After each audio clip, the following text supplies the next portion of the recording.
There are many different views that we can use in Word, including outline, full screen, page layout, and others. Let's first learn about outline view, which can help us perform some commands much faster than in a typical view. We first want to change the view in the current document to outline, so select the View menu and choose Outline. This causes a new toolbar to be displayed on screen, along with a different view of the document. The left arrow button on the Outline toolbar is the Promote button, which promotes a heading to a higher level. The right arrow button demotes a heading to a lower level. The double right arrow button demotes a heading to body text. The up arrow button moves a heading up. The down arrow button moves a heading down. The plus button expands subheadings and body text under a heading. The minus button collapses subheadings and body text under a heading. The number buttons expand or collapse an outline to a specified level. The All button expands or collapses the entire outline. The button with double lines show all body text or just the first line. The button with double A's show or hide character formatting. First, we want to promote a higher heading. In other words, we're going to change the appearance of a heading. Highlight Chapter 1, then click on the left arrow button in the toolbar. Notice how the appearance of Chapter 1 changes. Also, notice that Chapter 1 has the Heading 1 style.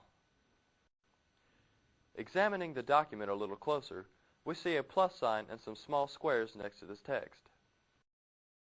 The plus sign refers to a heading with subtext.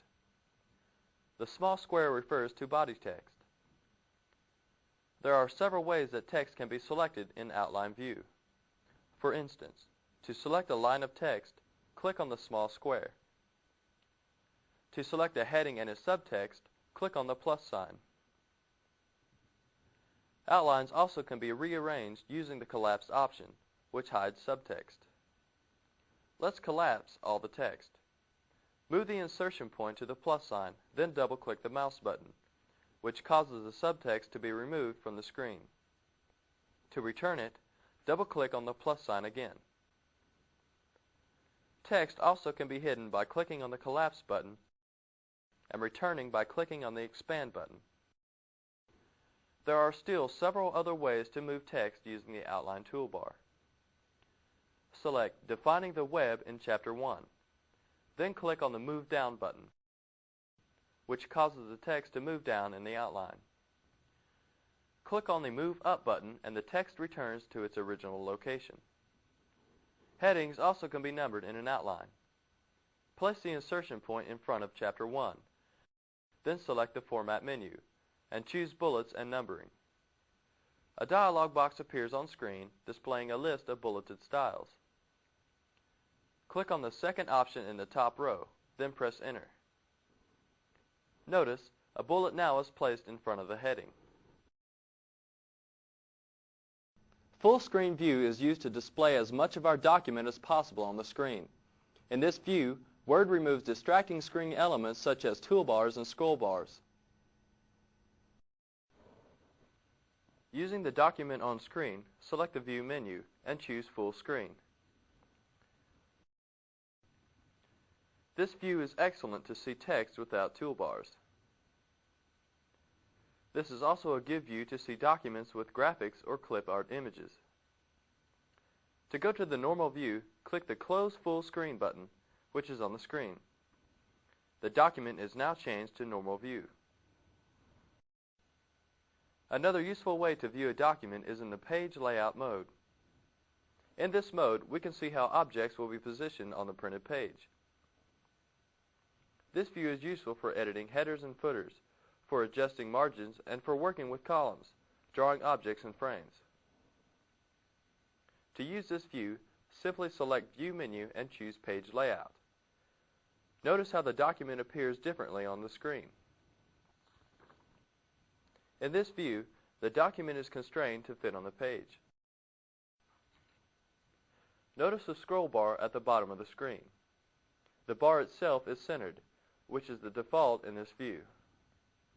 Now, click the down arrow button in the vertical scroll bar and scroll down until a page break is reached. In this view, there is a displayed gap between pages, rather than the dotted line that is displayed in the normal view. Now, click the View menu and choose Normal. The view of the document has returned to the normal view.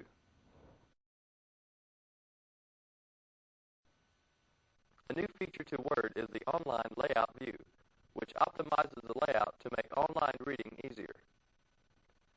Text actually appears larger and wraps to fit the window, rather than the way it will actually print.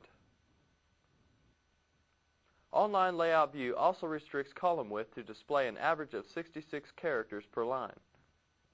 Fonts in this view are scaled to be at least 12 points in order to make the documents more readable. To utilize this view, simply select the View menu and choose Online Layout. Notice how the document is much easier to read on screen using constant width margins that Word has created. Notice also the page number has increased in the status bar. This is because the document has been constrained along the constant width margins.